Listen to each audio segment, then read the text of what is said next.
ಬನ್ನಿ ಇವಾಗ ಪೂಜೆ ಎಲ್ಲ ಮಾಡಿ ಮಗಳು ಸ್ಕೂಲಿಗೆಲ್ಲ ಕಳಿಸಿದ್ನಲ್ವ, ಮತ್ತು ರಾಯರ ಮಠಕ್ಕೆ ಹೋಗೋಣ ಅಂತ ತುರುವೇಕೆರೆಗೆ ಹೋದೆ. 10 ಗಂಟೆ 9:30 ಹಂಗೆ ಹೋದೆ ಇಲ್ಲಿಂದ ತುರುವೇಕೆರೆಗೆ ಹೋಗಿ ಅಲ್ಲಿ ಅಂಗಡೀಲಿ 1 kg ಮಂತ್ರಾಕ್ಷತೆಗೆ ಅಕ್ಕಿ, ಕಲ್ಲು ಸಕ್ಕರೆ, ತುಪ್ಪ ಮತ್ತು ಬತ್ತಿ ಎಲ್ಲ ತಗೊಂಡು ರಾಯರಿಗೆ ಕೊಟ್ಬಿಟ್ಟು ಮಠಕ್ಕೆ ಕೊಟ್ಬಿಟ್ಟು ಬರೋಣ ಅಂತೇಳಿ ತುಪ್ಪ ದೀಪ ಎಲ್ಲ ತೊಗೊಂಡೋಗಿದೆ. ಮನೆಯಿಂದಲೇ ತುಪ್ಪದ ಬತ್ತಿಗಳು 5 ತಟ್ಟೆಲೆಲ್ಲ ತಗೊಂಡೋಗಿ ಬೆಳಗ್ಗೆ ಬಂದಲ್ಲಿ ಹೂವು ಎಲ್ಲ ಬಿದ್ದಿತ್ತು. ಅದಕ್ಕೆ ಅಲ್ಲೊಂದು ಬಟ್ಟೆ ಇರುತ್ತೆ. ಇಲ್ಲಿ ನಾವು ಯಾರೇ ಜನ ಹೋದಾಗ ಇಲ್ಲಿ ಹೂವು ಮುಡಿಸಿ ಪೂಜೆ ಮಾಡ್ತಾರೆ. ಇವತ್ತು ಯಾರೂ ಮಾಡಿರಲಿಲ್ಲ, ಅದಕ್ಕೆ ನಾನು ಲೇಟಾಗಿ ಹೋದೆ. ನಂಗೆ ತುಂಬ ಇಷ್ಟನೇ ಯಾರೂ ಜನ ಇರಲಿಲ್ಲ ಅಂದರೆ. ಆಮೇಲೆ ಹೋಗಿ ಹೂವು ಎಲ್ಲ ಗುಡಿಸಾಕಿ ಬಟ್ಟೆಯಲ್ಲಿ ನಾನು ಹೂವು ಎಲ್ಲ ತಗೊಂಡೋಗಿದ್ನಲ್ವ, ಮೇಲ್ಗಡೆ ಒಂದು ತಂತಿ ಕಟ್ಟವ್ರೆ, ಆ ತಂತಿಗೆ ಮುಡಿಸ್ಬಿಟ್ಟು ಕೆಳಗಡೆ ವಿಗ್ರಹ ಐತೆ ರಾಯರದು, ಅಲ್ಲಿ ಪೂಜೆ ಮಾಡೋಣ ಅಂತ ಹೇಳ್ಬಿಟ್ಟು ಈಗ ಮುಂದಿನ ತಿಂಗಳು 20ನೇ ಶನಿವಾರ, ಭಾನುವಾರ, ಸೋಮವಾರ ಲಾಸ್ಟು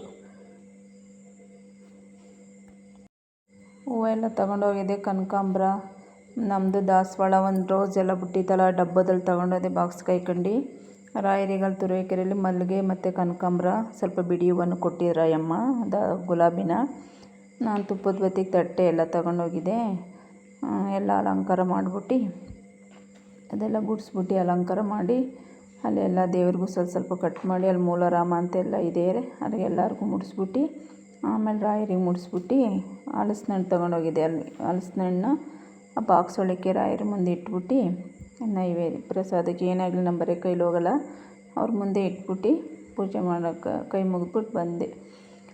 ಈ ತಿಂಗಳು 29, 30, 31 ಶುಕ್ರವಾರ, ಶನಿವಾರ, ಭಾನುವಾರ, ಸೋಮವಾರ ರಾಯರ ಆರಾಧನೆ ಇದೆ. ಎಲ್ಲರೂ ಹೋಗಿ ರಾಯರುಗಳ ಮಠಕ್ಕೆ, ತುಂಬ ಒಳ್ಳೆಯದಾಯ್ತದೆ. ನಿಮ್ಮ ಕೈಲಿ ಏನಾರು ಆಗಲಿ, ಅನ್ನ ಪ್ರಸಾದಕ್ಕೋ ಏನಕ್ಕಾರ ಆಗಲಿ 10 ರೂಪಾಯಿ ಆಗಲಿ ರಾಯರಿಗೆ ಕೊಟ್ಬಿಟ್ಟು ಬನ್ನಿ, ತುಂಬ ಒಳ್ಳೆಯದು ರಾಯರ ಸೇವೆಗೆ.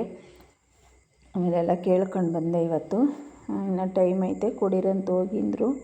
ಸರಿ ಮುಟ್ಟೆಲ್ಲ ತಗೊಂಡೋಗಿದ್ನಲ್ಲ, ಅಲಂಕಾರ ಎಲ್ಲ ಮಾಡಿ ತುಪ್ಪದ ಬತ್ತಿ ಬೆಳಗ್ಬಿಟ್ಟು ಬಂದೆ. ರಾಯರಿಗೆ ಯಾಕಪ್ಪ ಮಠಕ್ಕೆ ಹೋಗೋಕೆ ಇಷ್ಟ ಅಂದರೆ, ಅಲ್ಲಿ ಹೋಗಿ ಮುಂದಕ್ಕೆ ಹೋಗಿ ಇನ್ನಲ್ಲ, ಟೈಮ್ ಆಯ್ತು ಹೋಗಿ ಇನ್ನಲ್ಲ. ಮತ್ತು ಮಂಗಳಾರತಿ ತಟ್ಟೆಗೆ ದುಡ್ಡು ಹಾಕಲಿಲ್ಲ ಅಂತ ಬೇಜಾರು ಮಾಡ್ಕೊಳ್ಳಲ್ಲ, ಹೆಂಗೆ ಬೇಕು ಹಂಗೆ ಪೂಜೆ ಮಾಡಿಕೊಡಲ್ಲ, ಎಲ್ಲರಿಗೂ ಒಂದೇ ಸಮ ಪೂಜೆ ಮಾಡಿಕೊಡ್ತಾರೆ. ಅದಕ್ಕೆ ತುಂಬ ಇಷ್ಟ. ನೀನು ಏನೋ ಪೂಜೆ ಮಾಡವ್ರೆ, ಸತ್ಯನಾರಾಯಣ ಪೂಜೆ ಮಾಡಿಸ್ತಾರಲ್ಲಿ, ಅಲ್ಲಿ ಮಾಡಿಸೋರು ಅಲ್ಲಿ ಹೋಗಿ ಮಾಡಿಸ್ಬೋದು. ಈ ಥರ ಎಲ್ಲ ಸತ್ಯನಾರಾಯಣ ಫೋಟೋಕ್ಕೆಲ್ಲ ಹಿಂಗೆ ಅಲಂಕಾರ ಮಾಡಿ ಎಲ್ಲ ಬಾಳೆಕಂದೆಲ್ಲ ಕಟ್ಟಿ ಪೂಜೆ ಮಾಡಿದ್ರೇನು ಅಲಂಕಾರ ಎಲ್ಲ ಮಾಡಿಬಿಟ್ಟು ನಾನು ರಾಯರ ವಿಗ್ರಹಕ್ಕೆ ಸಣ್ಣದಕ್ಕೆ ತುಪ್ಪದ ಬತ್ತಿ ಎಲ್ಲ ಬೆಳಗಿದೆ. ಫಸ್ಟು ಮೂಲರಾಮ ಅಂತ ಮೂಲರಾಮಂಗೆ ಬೆಳಗಿ ಆಮೇಲೆ ರಾಯರಿಗೆ ಬೆಳಗಬೇಕು. ಬೆಳಗ್ಬಿಟ್ಟು ಬಂದೆ. ಅಲ್ಲ ಕೂತಿದ್ದು ಸ್ವಲ್ಪ ಹಾಡೆಲ್ಲ ಹೇಳ್ಬಿಟ್ಟು ರಾಯರ ಮುಂದೆ. ಇವತ್ತು ಎಷ್ಟೊಂದು ದಿವಸ 1 ತಿಂಗಳಾಗಿತ್ತು ಆಗಲೇ. ಅವತ್ತು ರಾಯರದು ದೇವಸ್ಥಾನ ಕಟ್ಟಿ ವರ್ಷ ದಿನ ಹೋಗಿದ್ದು, ವಾರ್ಷಿಕೋತ್ಸವ ದಿನ. ಇವತ್ತು ಹೋದೆ, ತುಂಬ ದಿವಸ ಆಗಿತ್ತು ಹೋಗಲಿ. ನಿನ್ನೆ ಹೋಗೋಣ ಅಂದ್ಕೊಂಡು ಶನಿವಾರ ಭಾನುವಾರ ಇದೇ ಕೆಲಸ ಇತ್ತು, ಮನೇಲಿ ಹೋಗಲೇ ಇಲ್ಲ. ಅದಕ್ಕೆ ಇವತ್ತು ಏನಾರು ಮಾಡಿ ಹೋಗಲೇಬೇಕಂತ ಹೋದೆ. ನಾನು ಹೋಗಿ ತುಪ್ಪದ ಬತ್ತಿಗಳು ಬೆಳಗ್ತೀನಿ. 5 ಹೂವು ಎಲ್ಲ ತಗೊಂಡೋಗಿ ರಾಯರ ಮುಂದಕ್ಕೆ ಏನಾದ್ರು ಪ್ರಸಾದಕ್ಕೆ ತಗೊಂಡೋಗಿ ಬೆಳಗ್ಬಿಟ್ಟು ಸತ್ಯನಾರಾಯಣಂಗೆಲ್ಲ ಮಡಗಿದೆ. ಹೂವು ಅಲ್ಲೂ ಸ್ವಲ್ಪ ಇಟ್ಟು ಎಲ್ಲ ದೇವ್ರಿಗೂ ಹೂವು ಮುಡಿಸಿ ಆಮೇಲೆ ರಾಯರ ಮುಂದೆ ವಿಗ್ರಹಕ್ಕೆ ಚೆನ್ನಾಗಿ ಅಲಂಕಾರ ಮಾಡಿ ಬಂದೆ. ತುಪ್ಪದ ಬತ್ತಿ ಬೆಳಗ್ಬಿಟ್ಟು 5 ರೌಂಡು ಬೆಳಗ್ಬಿಟ್ಟು ಅಲ್ಲಿ ಮಡಗ್ಬಿಡ್ತೀನಿ. ಸುಡ್ತದೆ ಸುತ್ತಲೂ ಬೆಳಗೋಕ್ಕಲ್ಲ. 1 ರೌಂಡ್ ಬಂದ್ಬಿಟ್ಟು ಅಲ್ಲಿ ಇಟ್ಬಿಟ್ಟು ಆಮೇಲೆ 5 ರೌಂಡು ಪ್ರದಕ್ಷಿಣೆ ಹಾಕ್ಬಿಟ್ಟು 1 ಅವರ್ ಕೂತಿದ್ದೆ ರಾಯರ ಮಠದಲ್ಲಿ. ಸುಮ್ಮನೆ ಏನೋ ನನಗೆ ಬರೋಕ್ಕೆ ಇಷ್ಟ ಆಗೋಲ್ಲ, ಸುಮ್ಮನೆ ಕೂತಿರ್ತೀನಿ ಒಂದು ಸ್ವಲ್ಪ ಹೊತ್ತು. ಆಮೇಲೆ ಸ್ವಾಮಿಗಳು ಏನೇನೋ ಪೂಜೆ ಎಲ್ಲ ಮಾಡ್ತಾಯಿದ್ರು, ಅವರು ಮಂತ್ರ ಎಲ್ಲ ಹೇಳ್ಕೊತಾಯಿದ್ರು. ಸರಿ ಸ್ವಾಮಿಗಳೇ ಬರ್ತೀವಿ ಅಂತ ಹೇಳ್ಬಿಟ್ಟು ಬಂದು. ಭೂನೀಳ ಬಂದಿಲ್ವ ಅಂದರು. ಇಲ್ಲ ಸ್ವಾಮಿಗಳೇ ಸ್ಕೂಲ್ಗೆ ಹೋಗೋಳೆ ಅಂದು, ಆರಾಧನೆ ಕರ್ಕೊಂಬನ್ನಿ ಅಂತ ಹೇಳ್ಬಿಟ್ಟು ಹೇಳಿದ್ರೆ ಆಯ್ತು ಸ್ವಾಮಿಗಳೇ ಅಂತ ಬಂದು. ಒಂಥರ ಬೇಜಾರು, ಎಷ್ಟೊಂದು ದಿವಸ ಆಯ್ತಲ್ಲ ಅನಿಸ್ಬಿಡ್ತದೆ. ಅದಕ್ಕೆ ಹೋಗ್ಬೇಕನ್ಸ್ದಾಗ ಹೋಗ್ಬಿಡ್ತೀನಿ ರಾಯರ ಮಠಕ್ಕೆ. ಹೋಗಿ ಕೈ ಮುಗ್ದು ಅದು ಯಾವಾಗ ಹೋದಾಗಲೂ ಅಷ್ಟೇ, ನಾನು ಮಂತ್ರಾಕ್ಷತೆಗೆ ಅಕ್ಕಿ, ಕಲ್ಲು ಸಕ್ಕರೆ, ತುಪ್ಪದ ಬತ್ತಿ, ತುಪ್ಪದ ಪ್ಯಾಕೆಟ್ ಚಿಕ್ಕದು ಎಲ್ಲ ತಗೊಂಡೋಗಿ ಕೊಟ್ಬಿಟ್ಟು ರಾಯರಿಗೆ ಹೂವು ಎಲ್ಲ ತಗೊಂಡೋಗಿ ಅಲಂಕಾರ ಮಾಡಿ ಪ್ರದಕ್ಷಿಣೆ ಹಾಕ್ಬಿಟ್ಟು ಬರ್ತೀನಿ. ನೋಡಿ ಎಲ್ಲ ಬೆಳಗ್ಗೆ ಈ ಥರ ಅಲಂಕಾರ ಮಾಡಿದೆ. ದೇವ್ರ ಮುಂದೆ ಹಲಸಿನಣ್ಣು ಹೂವು ತಗೊಂಡೋಗಿದ್ನಲ್ಲ, ಗುಲಾಬಿ ನಮ್ಮದ್ರಲ್ಲೇ ಬಿಟ್ಟಿತ್ತು ಅದರೊಳಗೆ ಇಕ್ಬಿಟ್ಟು ಮಡಗ್ದೆ ಅಲ್ಲಿ 4 ಕೊಟ್ಟಿದ್ರು ಹಲಸಿನ ಹಣ್ಣು ತೊಳೆನ ಇಕ್ಬಿಟ್ಟು ಪೂಜೆ ಮಾಡ್ಕೊಂಡು ಬಂದೆ. ಆಮೇಲೆ ಬರುವಾಗ ತಗೊಂಡೋಗಿ ನೀವು 2 ಅಂತಂದರು. ನಾನು ಇದು ತೊಗೊಂಬಂದೆ 2 ಪೂಜೆ ಎಲ್ಲ ಆದಮೇಲೆ ಲಾಸ್ಟಿಗೆ ಬರುವಾಗ. ಚೆನ್ನಾಗಿತ್ತು ಇವತ್ತು. ನಮ್ಮಮ್ಮ ಜೊತೆ ಹೋಗಿದ್ರೆ ಇನ್ನೂ ಚೆನ್ನಾಗಿ ಹಾಡೆಲ್ಲ ಹೇಳ್ಬೋದಿತ್ತು. ಚೆನ್ನಾಗೆಲ್ಲ ತಬಲ ಎಲ್ಲ ಹೇಳಿಸ್ಕೊಂಬರೋಳು. ಸ್ಕೂಲ್ ಇತ್ತಲ್ಲ ಅವಳು ಬರಲಿಲ್ಲ. ಫ್ರೆಂಡ್ಸ್, ಫಸ್ಟು ನಾನು ಮಂತ್ರಾಲಯಕ್ಕೆ ಹೋಗ್ಬೇಕು ಅಂದಾಗ ನಾವು 5 ವರ್ಷ ಆಯಿತಾ, 5 ತುಂಬ 6ಕ್ಕೆ ಬಿತ್ತು. ಹೋಗ್ಬೇಕು ಅಂದಾಗ ಬಿಸಿಲು ಅಂತ ಅನ್ನೋರು. ಆಮೇಲೆ ನಮ್ಮಮ್ಮ ಇನ್ನು 5 ವರ್ಷ ಅವಳಿಗವಾಗ. ನಮ್ಮ ಮನೆಯವರು ಬಿಸಿಲಂತೆ ಅಂತ ಯಾರೋ ಅವ್ರ ಫ್ರೆಂಡ್ಗಳು ಹೇಳಿದ್ರು. ಆಯ್ತು ಬಿಡು ಅಂದ್ಬಿಟ್ಟು ಸರಿ ಹೋದೋ. ನಾನು ಮನೇಲಿ ಹೇಳ್ದೆ ರಾಯರೇ ಬಿಸಿಲಂತಾರೆ, ನಮ್ಮನ್ನ ಹೂವಿನ ಥರ ಕರ್ಕೊಳ್ಳಿ ರಾಯರೇ ಅಂತ. ಅದೇನಾಯ್ತಪ್ಪ ಅಂದರೆ ನಾವು ಕೂತಿದ್ವಲ್ಲ, ಅದು ಆ ಮೇಲ್ಗಡೆ ನಾವು ರಿಸರ್ವೇಷನ್ ಮಾಡಿದ ಸೀಟ್ ಬುಕ್ ಮಾಡ್ಕೊಂಡು ಹೋಗಿದ್ದೆ ಬೆಂಗಳೂರಿಂದ. ಮುಂದಲು ಸೀಟಲ್ಲಿ ಡ್ರೈವರ್ ಹಿಂದೆ ಕೂತಿದ್ದು, 3 ಸೀಟ್ ಇರುತ್ತಲ್ಲ ಅಲ್ಲಿ. ಆಮೇಲೆ ನಾವು ಕೂತಿರೋ ಮೇಲೆ ಇಟ್ಟಿದ್ರು ಫ್ರೆಂಡ್ಸ್, ಹೂವಿನ ಮೂಟೆಗಳ್ನ ಇಟ್ಟಿದ್ರು ನೋಡಿ. ಈ ಥರ ಅಲಂಕಾರ ಮಾಡಿದ್ದೆ. ಮಲ್ಲೆ, ಕನಕಾಂಬರ, ಮೇಲ್ಗಡೆ ನಮ್ಮ ಗುಲಾಬಿ, ಇದು ದಾಸವಾಳ ಪಾದಕ್ಕಿಟ್ಟು, ಮೇಲೆ ಸ್ವಲ್ಪ ಮಲ್ಲೆನೂ ಒಂದು ಗುಲಾಬಿ ಎಲ್ಲ ಇಟ್ಟಿದೆ. ಈ ಥರ ಪೂಜೆ ಮಾಡ್ಕೊಂಬಂದೆ. ರಾಯರೆಲ್ಲರಿಗೂ ಒಳ್ಳೇದು ಮಾಡಲಿ, ಸಣ್ಣ ಮಾಡ್ಕೊಳ್ಳಿ, ಆಶೀರ್ವಾದ ತಾಳಿ. ಆಮೇಲೆ ನಮ್ಮ ಮೇಲೆ ಹೂವಿನ ಮೂಟೆಗಳು ಇಟ್ಟಿದ್ರು. ಆಮೇಲೆ ನಾವು ಒಯ್ತಾ ಕೇಳ್ದೋ ರಾಯರು ಇವ್ರನ್ನ ಡ್ರೈವರ್ನ.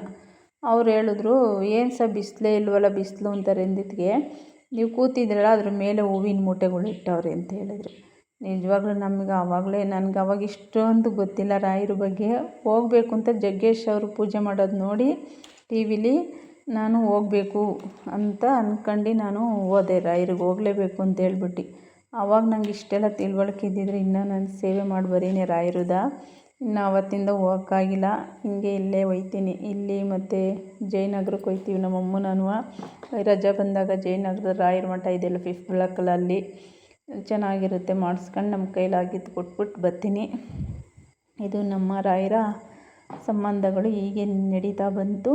ಇಲ್ಲಿಗೆ ಹೋಗಿ ಎಲ್ಲ ಪೂಜೆ ಮಾಡ್ಕೊಂಡು ಅಲಂಕಾರ ಮಾಡಿ ಸ್ವಲ್ಪ ಹೊತ್ತು ಕೂತಿದ್ದ, ಹಾಡೆಲ್ಲ ಹೇಳ್ಕೊಂಡು ಸುಮ್ಮನೆ ಕೂತಿದ್ದೆ. ರಾಯರ ಮುಂದೆ ಹಾಡು ಹೇಳ್ಕೊಂಡು.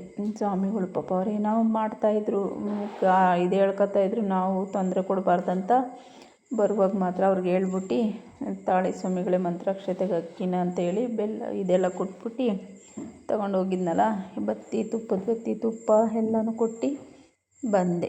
ಚೆನ್ನಾಗಿತ್ತು. ರಾಯರ ಮುಂದೆ ಹಿಂಗೆಲ್ಲ ಮಾಡಿಬಿಟ್ಟು ಸ್ವಲ್ಪ ಹೊತ್ತು ಹಾಡು ಹೇಳ್ಕೊಂಡು ಕೂತ್ಕೊಂಡ್ಬಿಡ್ತೀನಿ. ನೈವೇದ್ಯನ ರಾಯರಿಗೆ ಹೇಳ್ಬಿಟ್ಟು, ಏನೋ ಈ ಥರ ಮಾಡಿದ್ರೆ ಯಾರಿಗೇನು ಮಾಡಲ್ಲ, ಚೆನ್ನಾಗಿ ಪೂಜೆ ಮಾಡ್ತಾರೆ, ಏನು ಅನ್ನಲ್ಲ ಪಾಪ. ತುಂಬ ಇಷ್ಟ. ಹೋಗಿ ಈ ಕಡೆ ಇರೋರು ಯಾರು ರಾಯರಿಗೂ ಗೊತ್ತಿಲ್ಲ ಅನ್ನೋರು ದಯವಿಟ್ಟು ರಾಯರ ಮಠಕ್ಕೆ ಹೋಗಿ ಬೇಜಾರು ಕಳ್ಕೊಂಬನ್ನಿ. ಚೆನ್ನಾಗಿದೆ ರಾಯರು ಸೇವೆ ಮಾಡ್ಕೊಂಡು, ಗುರುಗಳ ಸೇವೆನ. ನಮ್ಮಮ್ಮ ನಾನು ಹೋದರೆ ಒಂದು 2 ಅವರ್ ಇರ್ತೀವಿ. ಇವತ್ತು ನಾನು ಒಬ್ಬಳೇ ಹೋದ್ನಲ್ಲ, 1 ಅವರ್ ಇದ್ಬಿಟ್ಟು ಯಾರೂ ಇರಲಿಲ್ಲ. ರಾಯರು ನಾವು ಸ್ವಾಮಿಗಳಷ್ಟೇ, ಇನ್ನೊಬ್ರು ಯಾರೋ ಬಂದಿದ್ದರು ಪೂಜೆ ಮಾಡಿ, ಅವರು ಪ್ರದಕ್ಷಿಣೆ ಹಾಕ್ಕೊಂಡು ಹೋದರು. ಈ ಥರ ರಾಯರಿಗೆ ಅಲಂಕಾರ ಮಾಡಿ ಏನೋ ನಮಗೆ ಗೊತ್ತಿರೋದು ಮಾಡೋದು, ಮಿಕ್ಕಿದೆಲ್ಲ ಅವ್ರದ್ದು. ನನಗೇನು ಗೊತ್ತೋ ಅಷ್ಟು ಮಾಡ್ತೀನಿ.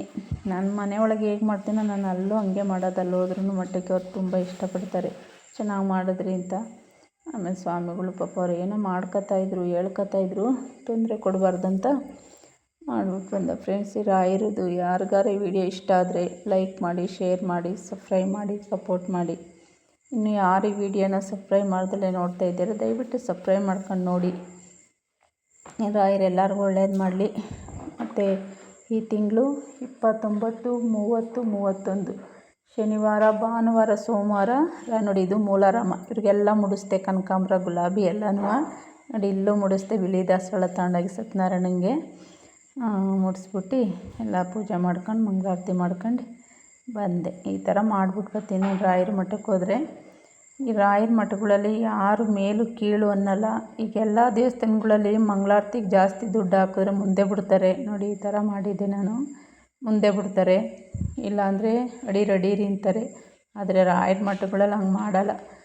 ಅದಕ್ಕೆ ನಾವೆಲ್ಲೇ ಹೋದ್ರೂ ಇವಾಗ ಏನು ಮಾಡ್ತೀವಿ ಅಂದರೆ, ಉಂಡಿಗೆ ದುಡ್ಡು ಹಾಕ್ಬಿಟ್ಟು ಸುಮ್ಮನೆ ಕೈ ಮುಗ್ದು ಬರ್ತೀವಿ. ಯಾವ ಒಣಕೈ ಏನು ತಗೊಂಡೋಗಲ್ಲ ನಾವು. ಏಕೆಂದರೆ ಪೂಜೆನೇ ಮಾಡಲ್ಲ, ಹೂವು ಎಲ್ಲ ತಗೊಂಡೋಗಿದ್ದೆಲ್ಲ ಹಾಕ್ಬಿಡ್ತಾರೆ. ನಾನು ರಾಯರಿಗೆ ಮಾತ್ರ ಹೋದಾಗ 100 ರೂಪಾಯಿ ಆಗಲಿ ಈ ಥರ ತಗೊಂಡೋಗಿ ಅಲಂಕಾರ ಮಾಡಿ ಬರ್ತೀನಿ. ಬಂದೆ ಆಮೇಲೆ ಎಲ್ಲ ಮಾಡ್ಕೊಂಡು ಬಸ್ಗೆ ಫ್ರೆಂಡ್ಸ್ ಇಲ್ಲಿ ನೋಡಿ ಮುಂದೆ ಇಲ್ಲ ಹಸ್ರು ಹುಡುಗ ಅವರೆಲ್ಲ ಅವ್ರ ಅಮ್ಮನೂ ಜಗಳ ಆಡ್ತಿದ್ರು. ಯಾಕೆಂದರೆ ಅವಮ್ಮ ಬಸ್ ಸ್ಟಾಪಲ್ಲೇ ಜಾಗ ಹಿಡ್ಕೊಂಬಿಟ್ಟವ್ರು ಬೇರೆಯವ್ರಿಗೆ. ಅವಾಗೇನು ಮಾಡೋರು, ಜಾಗ ಹಿಡ್ಕೊಂಬಿಟ್ಟು ಬಿಡ್ತಾಯಿಲ್ಲ ಅವರು. ನಾನು ನಾಳೆ ಬೇರೆಯವ್ರು ಬಸ್ ಸ್ಟಾಪಲ್ಲಿ ಹತ್ಕೊಳ್ಳೋದು, ಇವರು ಇದೇ ಡಿಪೋದಲ್ಲೇ ಬಸ್ ಹತ್ಕೊಂಬಂದಾರ ಅಮ್ಮ ಸೀಟ್ ಇಟ್ಕೊಂಡು. ಇನ್ನೊಂದಮ್ಮ ಮಗು ಎತ್ಕೊಂಡು ಬಸ್ ಸ್ಟ್ಯಾಂಡಲ್ಲಿ ಹತ್ಕೊಂಡ್ರು. ಅವರಿಗೆ ಅವ್ರು ಎಲ್ಲೋ ಇರೋರಿಗೆ ಅಮ್ಮ ಜಾಗನ ಬಿಡ್ತಾಯಿಲ್ಲ, ನಾನು ಇಟ್ಕೊಂಬಿಟ್ಟಿದ್ದೀನಿ ಅಂತ. ಏನು ಅವ್ರೇನು ರಿಸರ್ವೇಷನ್ ಮಾಡಿಲ್ಲ ದುಡ್ಡು ಕೊಟ್ಟು, ಸುಮ್ಮನೆ ಹಂಗೆ ಇಟ್ಕೊಂಬಿಟ್ಟಾರ. ಆ ಹುಡುಗ ಕೇಳ್ತಾಯಿಲ್ಲ, ನನಗೆ ಜಾಗ ಬೇಕೇ ಬೇಕು, ಅವ್ರಿಗೂ ಬಿಡೋಲ್ಲ ಇಲ್ಲ ಯಾರಿಗೂ ಬಿಡೋಲ್ಲ, ನನಗೆ ಬೇಕಂತ ಈ ಹುಡುಗ. ನಮ್ಮದೇ ತಪ್ಪಲ್ವ ಹೆಂಗಸ್ರದು, ಫ್ರೀ ಸಿಕ್ಕೈತೆ ಅಂತ ಹಿಂಗೆ ಆಡಬಾರ್ದಲ್ವ. ಹಂಗೆ ಜಗಳ ಆಡ್ತಿದ್ರು. ಆಮೇಲೆ ನಾವೆಲ್ಲ ಜೋರಾಗಿ ಮಾತಾಡ್ದು. ಆವಾಗ ಎಲ್ಲರೂ ಗಂಡಸರು ಬೈದರು, ಏನಮ್ಮ ನಿಂಗೆ ಇಷ್ಟು ಗೊತ್ತಾಗಲ್ವ, ಇಳಿ ಕೆಳಕ್ಕಿಲ್ಲ ಅಂದರೆ ಹಂಗೆ ಹಿಂಗೆ ಅಂತ ಚೆನ್ನಾಗಿ ಬೈದು. ಆವಾಗ ಜಾಗ ಬಿಟ್ಟ ಹುಡುಗ ಕೂತ್ಕೋತು. ಅಯ್ಯಮ್ಮ ಆ ಕಡೆ ಹೋದರು. ಸೋಲ್ತಾನೆ ಇಲ್ಲ, ನಾನು ಬಿಡಲ್ಲ ಅಂದರೆ ಬಿಡಲ್ಲ ಅಂತ. ಅಯ್ಯಮ್ಮ ಈ ಹುಡುಗ ನೀನು ಯಾರನ್ನ ಹೊತ್ತಿಸ್ಕೊಳ್ಕೂಡ್ದ ಸೀಟೊಳಗೆ ಅಂತ ಈ ಹುಡುಗ. ಆಮೇಲೆ ಎಲ್ಲರೂ ಬೈದು ಹಂಗೆ ಮಾಡಿದ್ರು. ಫ್ರೀ ಸಿಕ್ಕೈತೆ ಅಂತ ಇಷ್ಟೊಂದು ಹಿಂಗೆಲ್ಲ ಆಡೋಕ್ಕೆ ಹೋಗ್ಬಾರ್ದು. ಹೋಗಿತ್ತವ ಹೋಗಿ ಸಿಗ್ಲಿಲ್ವ ನಿಂತ್ಕೊಂಬರ್ಬೇಕು. ನಾವೆಲ್ಲ ನಿಂತ್ಕೊಂಡೇ ಬಂದವು. ಏನಾಯಿತು, ಅವ್ರು ಬೆಂಗ್ಳೂರಿಗೆ ಹೋಗೋರು, ಹಂಗೆ ಆಡ್ತಿದ್ರು. ಆವಾಗ ಬೈದು ಜಾಗ ಬಿಡಿಸಿದ್ರು. ಹಂಗೆ ನಡೀತು ಬಸ್ಸಲ್ಲಿ ಇವತ್ತು. ನಮಗೆ ನಗ ಅಂದ್ರೆ ನಗ. ನಾವು ಜೋರಾಗಿ ಮಾತಾಡಿಸಿ ಎಲ್ಲ ಮಾತಾಡೋದು ಗಂಡಸ್ರೆಲ್ಲ ಹಂಗೆ ಅಂತಿದ್ರು. ಆಮೇಲೆ ಸರಿ ಬಂದು ಸೊಪ್ಪೆಲ್ಲ ತಂದಿದ್ದೆ, ಪಾಲಕ್ಕು ಮೆಂತ್ಯ ಕೀರೆ ಸೊಪ್ಪೆಲ್ಲ ಸೋಸ್ಬಿಟ್ಟು ಅವಾಗೆಲ್ಲ ಬ್ಯಾಗಿಗೆ ಹಾಕಿಟ್ಟೆ. ಸ್ವಲ್ಪ ಮಳೆ ಬತ್ತು ಅವಾಗ, ತಿರುಗು ಸಾಯಂಕಾಲ ಮಳೆ ಬತ್ತು. ಚೂರು ಬತ್ತು ಮಧ್ಯಾಹ್ನ ಜೋರಾಗಿ, ಇವಾಗ ಸ್ವಲ್ಪ ಜೋರಾಗಿ ಬತ್ತೈತೆ ಮಳೆ. ಆಮೇಲೆ ಕಣಗ್ಳು ಗಿಡಕ್ಕೆ ಒಂದು ಹಸಿರು ಹುಳ ಹತ್ಕೊಂಬಿಟ್ಟು ಹೂವನ್ನೆಲ್ಲ ತಿನ್ಕೊಂಬಿಡ್ತಿತ್ತು. ಅದು ನನಗೆ ಗೊತ್ತಾಗಲೇ ಹುಡುಕಿ ಸಾಕಾಗಿ ಸಿಗಲಿಲ್ಲ. ಇವತ್ತು ದಪ್ಪ ಆಗ್ಬಿಟ್ಟಿತ್ತು. ರಾಯರಿಂದ ಬಂದ ಅದ್ರದ್ದೆಲ್ಲ ಗಲೀಜು ಕೆಳಗಡೆ ಬೀಳಿಸೈತೆ. ಆಮೇಲೆ ಎಲ್ಲೈತೆ ಅಂತ ನೋಡಿ ಹುಡುಕಿ ಹುಳ ಎಲ್ಲ ಕಿತ್ತಾಕಿ ಆವಾಗ ಎಸ್ದು. ಆಮೇಲೆ ಸಾಯಂಕಾಲ ಅಮ್ಮ ಬಂದು ಸ್ಕೂಲಿಂದ, ಅವಳಿಗೂ ತಿನ್ನೋಕ್ಕೆಲ್ಲ ಕೊಟ್ಟು ಪೂಜೆ ಮಾಡಿ ತಿರ್ನಿಕಾಯಿ ತಗೊಂಬಂದಿದ್ದೆ. ತಿರ್ನಿಕಾಯಿ ಎಲ್ಲ ಸುಳ್ಕೊಂಡು ಅವಳ ಜೊತೆ ಇವತ್ತು ಪಲ್ಯ ಮಾಡೋಣ, ಸೊಪ್ಪೆಲ್ಲ ತಗೊಂಬಂದಿದ್ನಲ್ವ ಅಂತ ಹೇಳ್ಬಿಟ್ಟು. ಕೀರೆ ಸೊಪ್ಪು ಚೆನ್ನಾಗಿತ್ತು ಫ್ರೆಂಡ್ಸ್. ಸೊಪ್ಪು ನಮ್ಮ ಹತ್ರ ವಾರದಲ್ಲಿ 3 ದಿವಸ ತಿನ್ನಬೇಕು. ತುಂಬ ಅದರಲ್ಲಿ ಐರನ್ ಕಂಟೆಂಟ್ ಐತೆ, ಕ್ಯಾಲ್ಶಿಯಂ ತುಂಬ ಇರುತ್ತೆ ಅದರಲ್ಲಿ. ಅದರಿಂದ ಸೊಪ್ಪು ತುಂಬ ಒಳ್ಳೆಯದು. ಅದಕ್ಕೆ ತಗೊಂಬಂದೆ ಸೊಪ್ಪು.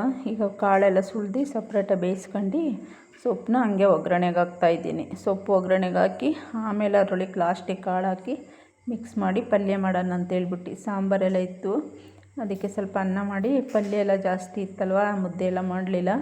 ಅನ್ನನೇ ಸಾಕು, ಜಾಸ್ತಿ ಆಯ್ತದೆ ಅಂತ ಅನ್ನ ಮಾಡಿಬಿಟ್ಟು ಸೊಪ್ಪು ಕಾಳೆಲ್ಲ ಒಗ್ಗರಣೆ ಮಾಡಿದೆ. ಸೊಪ್ಪನ್ನ ಹಂಗೆ ಒಗ್ಗರಣೆ ಮಾಡ್ಕೊಳ್ಳಿ, ಬೇಯಿಸೋಕ್ಕೆ ಹೋಗಬೇಡಿ. ಒಗ್ಗರಣೆಲೇ ಬೇಯ್ಕೊಳ್ಳುತ್ತೆ. ನೋಡ್ಬಿಟ್ಟು ಉಪ್ಪು ಹಾಕ್ಕೊಳ್ಳಿ. ಕಾಳಿಗೆಲ್ಲ ಉಪ್ಪು ಹಾಕಿರ್ತೀವಲ್ವ, ಸಪ್ರೇಟಾಗಿ ಒಂದು ಸಲ 10 ನಿಮಿಷ ಕಾಳು ಬೇಯಿಸಿದೆ.